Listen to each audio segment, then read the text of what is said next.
Hi guys, today I'm gonna show you how to import custom fonts in GIMP. If you're ready, the first step is to open GIMP. Then click Edit from the menu in the upper left corner. And open the Preferences page. Scroll the menu all the way down.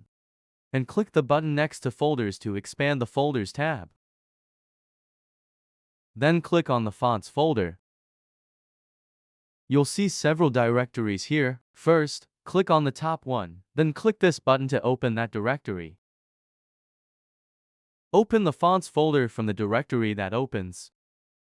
Then copy and paste the font file you want to import into GIMP into this folder.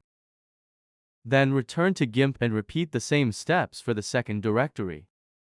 By the way, you might see more than 2 directories. That's okay. Also, some people only copy font files to the directory where roaming occurs. For guaranteed results, I recommend copying your font files to the fonts folder in all directories. Once you have finished copying and pasting, you can close the Preferences page. Now you can use the font you imported when creating text in GIMP. I hope this how to import custom fonts in GIMP tutorial video was helpful. If you wish, you can subscribe to my YouTube channel and like the video. Have a nice day.